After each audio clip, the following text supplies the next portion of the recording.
Well, welcome everybody to another segment of Lewis at Large. Yours truly, Warner Lewis from the flight deck, and of course that means some Smart Talk Radio is in your future once again. And this segment, very pleased to have with us a well-known author, Craig Nelson. He's the author of numerous works, including the New York Times bestseller Rocket Men.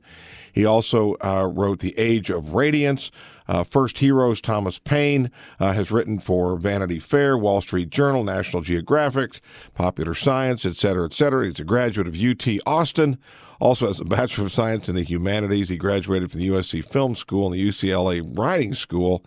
An all-around Renaissance man indeed. Craig, how are you, my friend? I'm excellent. Thanks so much for having me. You bet. A brand new work by you called Pearl Harbor, From Infamy to Greatness. And boy, you tackle Pearl Harbor. A lot has been written about that, but why, for you who have written on a variety of subjects, why Pearl Harbor of interest to you, sir? Well, I really like to write about big moments in American history. I wrote about the development of the nuclear arsenal, and I wrote about the race to the moon. And so, but actually, Pearl Harbor is so big that I really, really avoided it until September 11th happened, and I watched the second plane crash into the World Trade Center tower. And I spent 3 years being fearful of planes overhead. I developed this really crazy phobia. And when I looked into how to cure myself, I found out that thousands of other people had the same problem, and they were the survivors at Pearl Harbor. So I suddenly had this personal connection to the story, and I started looking into this massive research, like you want to kill yourself research. Yeah, I'll bet. And I thought, well, so much has been written about this.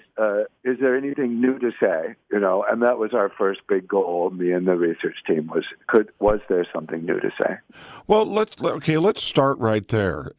From infamy to greatness. That suggests possibly where the book might take us. But what was your from a 100,000-foot view? What was your angle on the book, so to speak?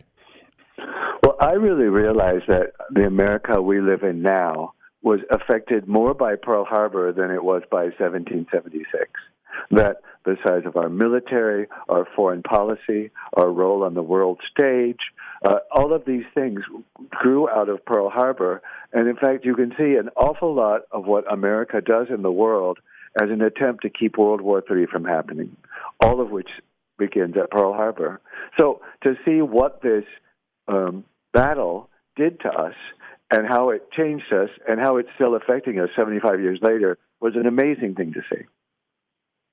What about, let's kind of dive into this. First of all, I know there's obviously all kinds of online research, but what about the research you did talking with family members and survivors, although those are lessening obviously each day, but tell us about those that maybe were directly involved. Tell us about your conversations with them. Well, we really found out that the survivors themselves, you know, their average age was 19 during that, when they were at the attack. So they were very young kids. And what we found out was that it took all this time for them to be able to talk about this horrible trauma that had happened to them as very young men. And in fact, they hadn't really talked about it with other people. And so we and some of the oral history archives were the first people to get the full story of what they went through. And that was amazing. Another thing that was amazing was to hear from people who usually don't get to be heard in these big histories, the civilians, the Japanese Americans who were living on Hawaii at the time. They had a very unusual experience, as you might imagine. And to hear from, like, one of my favorite stories is about on Ford Island, which is in the dead middle of Pearl Harbor. The Navy, wives, and children were told to go stay in this cave that had been used as a dungeon in the Spanish-American War for their air raid shelter. And the story of these little girls in this cave hiding from while Pearl Harbor rages all around them is something I'll never forget. When when you think about Pearl Harbor, I suppose other angles on it, of course, are what did the United States government really know about it in advance? What did we not know? What kind of sort of poking sticks at monkeys were we doing behind the scenes that might have predicated some of that? Do you feel like you've uncovered some new things? I know you may not necessarily been digging for that, but in your travels and in your research, did you find anything to either sort of reinforce those theories or to debunk them?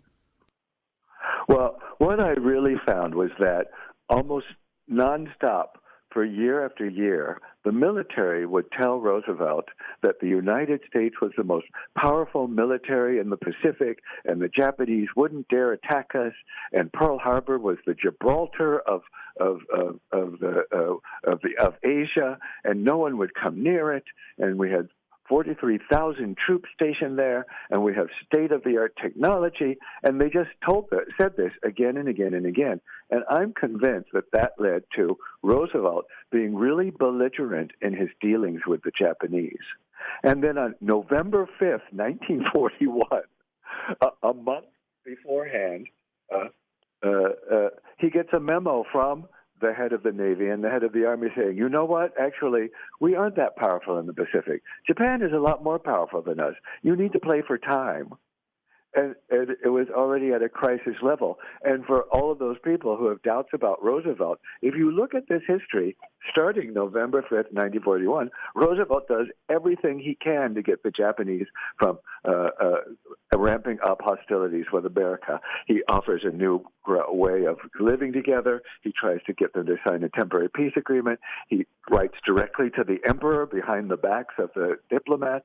It's just amazing to see what happens. But, of course, it's too late. Again, if you just joined us, yours truly, Warner Lewis from the flight deck of Lewis at Large Radio, talking to a good one here. Craig Nelson, New York Times best-selling author of Rocket Men, has been published widely, numerous works, not only full works in books, but also magazine articles and newspaper articles as well. And he's also counseled other writers, but a brand new work called Pearl Harbor, From Infamy to Greatness. As you studied this and as you researched this, were we prepared? Were we ready? Or were we completely asleep at the wheel? And our reaction to that incident of December 7th, 1941, did it show us at our best or at our worst? What do you think? I think that the American military had been starved because of sometimes from political gamesmanship, and mostly because Americans had been devastated by what had happened in World War I, and known as the Great War, when, we sent 400,000 troops there, and very many of them came home injured, arms, limbs missing, brains gone, and people in America had a terrible reaction to that, and they felt that the only winners of that war were royalty and arms manufacturers. So when they saw World War II starting up all over again, their reaction was immediately, to hell with them. Let them all eat each other alive, and we don't want anything to do with that. So because of that, the Army and our military, the American military, was in terrible disrepair. You read again and again in my book how the only defense Americans had were 1903 Springfield rifles. They were given helmets that were called pie plates, which looked like pie plates and didn't protect anything but the back of your head, your neck, and everything else was exposed. And and all of their commanders were basically veterans of the Spanish-American War from 40 years before. So our military I think we were 14th after Sweden at that moment. And we were nowhere in league to be taking on Japan, which had state-of-the-art torpedoes and state-of-the-art fighter planes and was really ramping up, and sort of like the American military we think of now was Japan then. As you tell us a little bit about some of the research you did and some of the people that you talked from the other side, from the Japanese side. Any input from that side?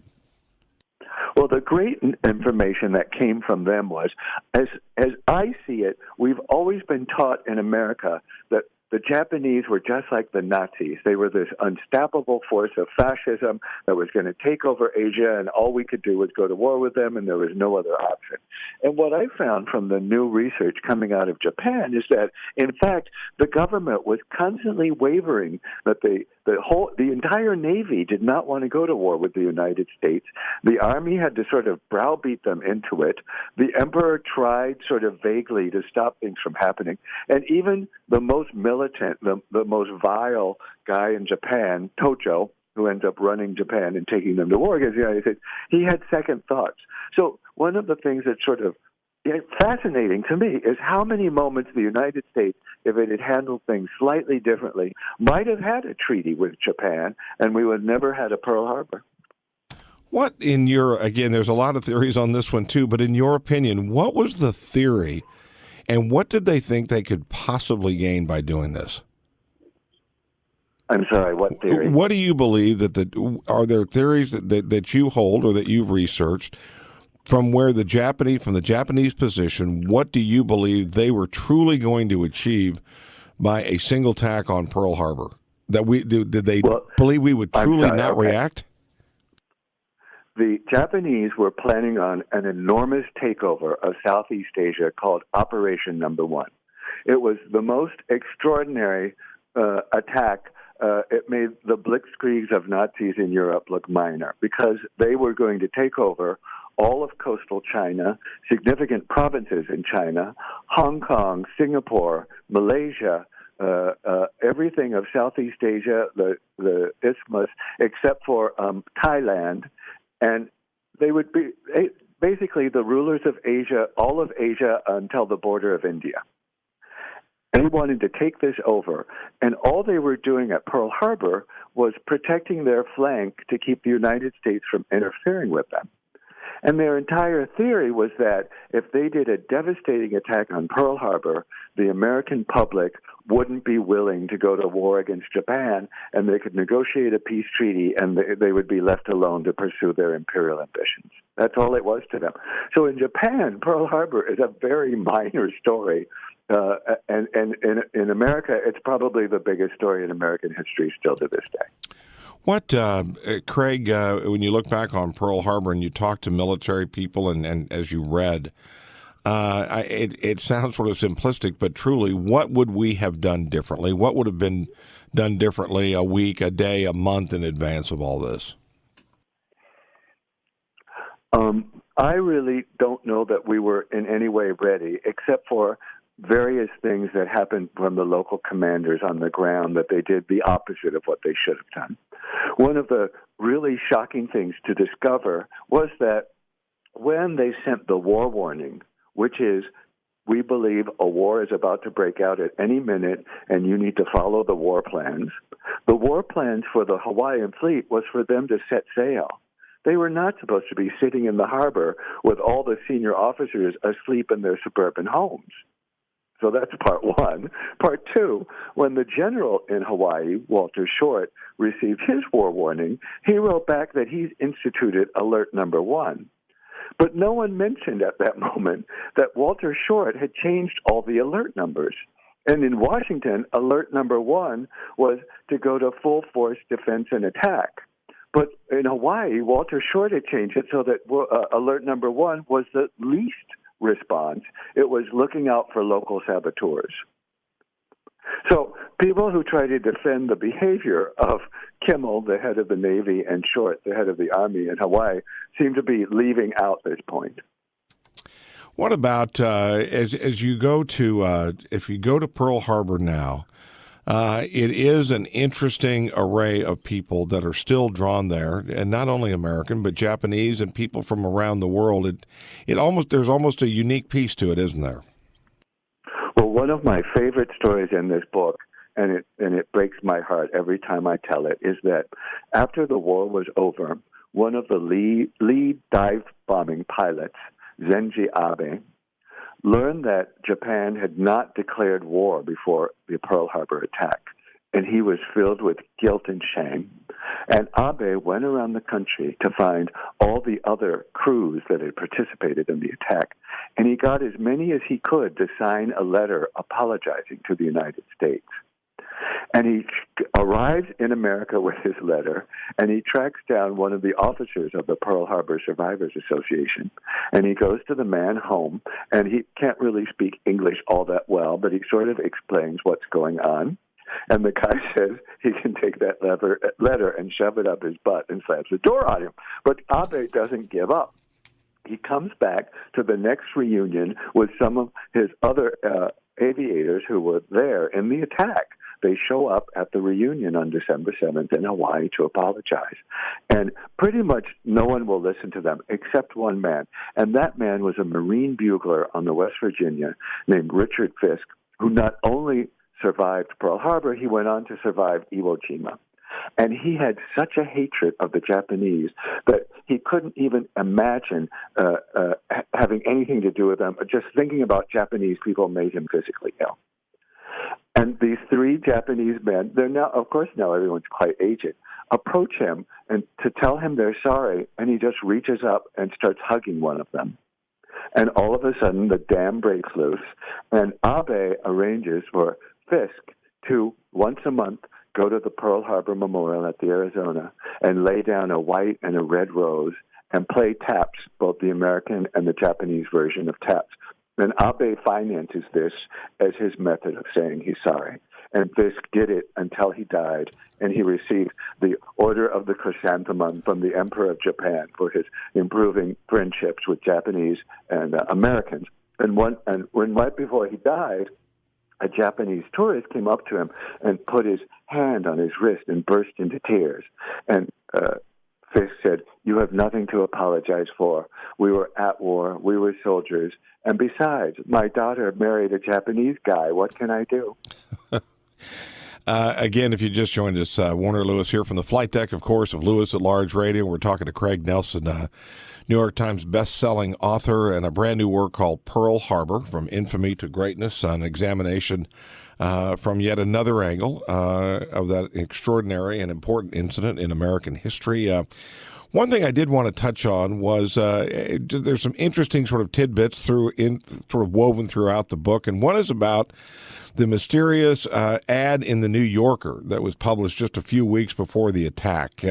Would you share with us that story? I think it's very interesting.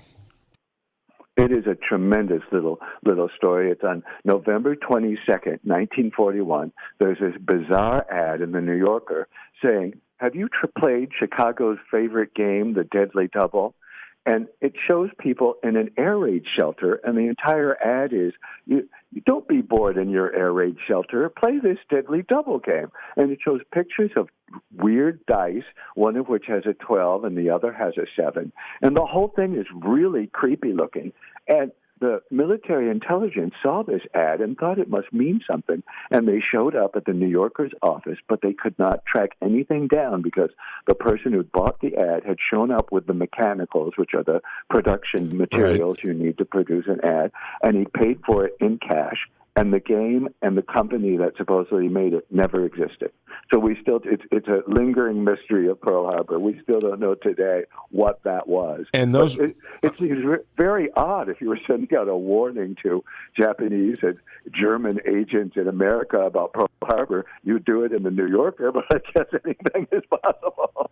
And so the military people, did they see this before the attack, or did they see it afterwards and try to put? Oh no. No one thought it meant anything until after the attack.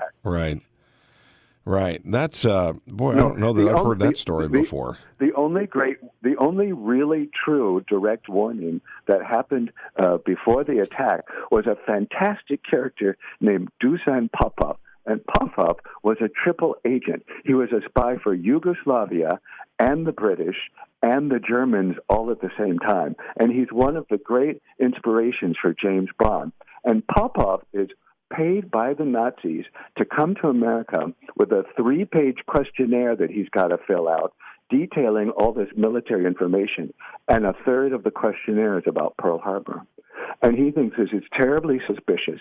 So he goes to the FBI offices and he shows them all this, and he says something's going to happen. But J. Edgar Hoover, the head of the FBI, refuses to take him seriously because they think since he's a triple agent, who knows if they're playing us? And besides, he's having an affair with the French star of the movie Cat People, Simone. So they don't take him seriously, and they do nothing about it. Well, Pearl Harbor, again, such a big subject. So much has been written, so much has been documented, so much has been seen in movies, so much has been seen on television, et cetera, et cetera. Craig, again, you've written a lot of books on a lot of different subjects. This one, a big one to tackle, as you said earlier. What were your thoughts, or what did your mindset change about how we should think about Pearl Harbor as a result of writing this book?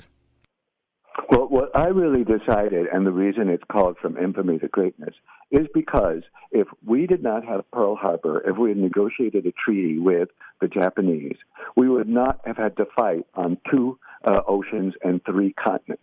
We would have entered World War II because of what the Germans were doing to our merchant shipping in the Atlantic with their submarine attacks.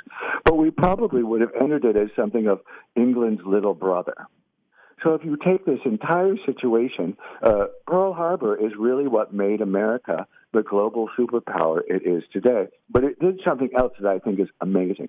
At the end of World War II in 1945, the normal thing when you win a big war is for you to get a lot of money and cash and land from the people who lost. The United States did the opposite. They set out basically reverse reparations. They built back up Japan with MacArthur and Europe with the Marshall Plan. And, of course, you had to use our money to buy American products, which was a very good deal, and I think a foreign policy item we should renew. But essentially, we did all of these things in the wake of Pearl Harbor, the founding of the United Nations, the founding of the global trade, all of this things were the basis to make sure another Pearl Harbor and another World War II never happen again.